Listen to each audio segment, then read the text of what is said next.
احنا دلوقتي في نص السنه، ناس حققت اللي هي عايزاه وناس حاسه انها لسه متاخر، بس حلو في الموضوع اننا لسه في نص السنه وده وقت كافي ان احنا نغير كل حاجه. السلام عليكم ورحمه الله وبركاته، عاملين ايه يا رب؟ ان شاء الله كلكم تكونوا بخير. زي ما انتم شايفين في عنوان الفيديو، النهارده باذن الله هنتكلم عن نص السنه اللي عدت ونص السنه اللي بقت. يلا نبدا.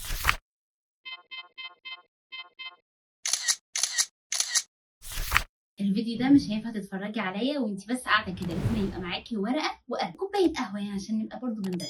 قبل يا ستي ما نبدا نخطط لباقي السنه، لازم الاول نقف وقفه ونراجع اللي حصل نص السنه اللي فاتت. وكل اللي انا محتاجاه منك دلوقتي النوت بوك وقلم، وهسالك 3 اسئله جاوب عليهم بصدق، حتى لو حسيتي ان الاجابه دي ممكن توجعك. اول سؤال، اكتبي 3 حاجات حققتيها من اول السنه، حتى لو حاساها انها حاجه صغيره. صدقيني الصغير بيبني بعد كده الكبير. مثلا انا قدرت ان احافظ على الورد اليومي بتاعي، او قدرت ان انا اخسر وزن معين حتى لو كان كيلو واحد، او حتى اني بدات عاده جديده. ودلوقتي السؤال التاني، اكتبي 3 حاجات كنت ناويه تعمليها وما حصلتش. وهنا خدي بالك مفيش جلد ذات، احنا بس بنكتب الواقع. وبالراحه جنب كل حاجه ما حصلتش هكتب السبب اللي خلاني ما اقدرش اعمل الحاجه دي، مثلا ان مفيش وقت، او هل هو تاجيل مني. طيب خلينا دلوقتي في الجزء الاهم من التخطيط ده، وهو التخطيط للجزء الثاني من السنه. اهم حاجه انك تختاري دلوقتي اهم 3 اهداف رئيسيه، و3 اهداف بس. طب ليه؟ عشان تركيزنا عليهم يكون فعلا مظبوط ونقدر ننجزهم بالفعل، مش بس نحلم بيهم.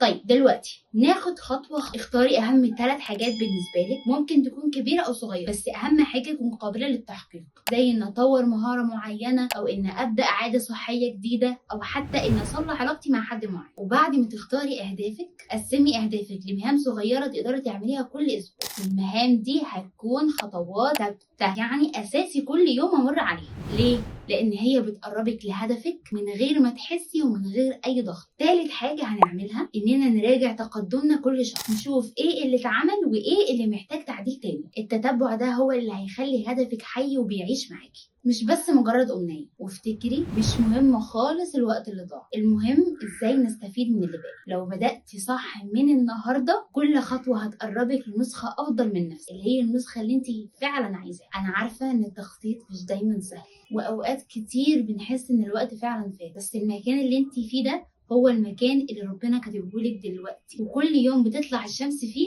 اعرفي ان هي فرصه جديده ان انا اطور من نفسي. صدقيني كل خطوه صغيره بتاخديها بتقربك اكتر لحاجه. شاركيني في الكومنتس اكتر حاجه نفسك تحققيها في نص السنه الجايه. يلا بقى نساعد بعض ونمشي الطريق سوا. بس كده، انا النهارده قلت لك الكلام اللي انت فعلا محتاجه تسمعيه، والكلام اللي انا نفسي فعلا اقوله لك. ما تنسيش تنضمي لينا وتشتركي في القناه وتدعميني بلايك، عشان ان شاء الله الفيديو ده ينتشر وغيرك يشوفه ويستفيد منه. اشوفكم ان شاء الله في الفيديو الجاي. مع السلامه.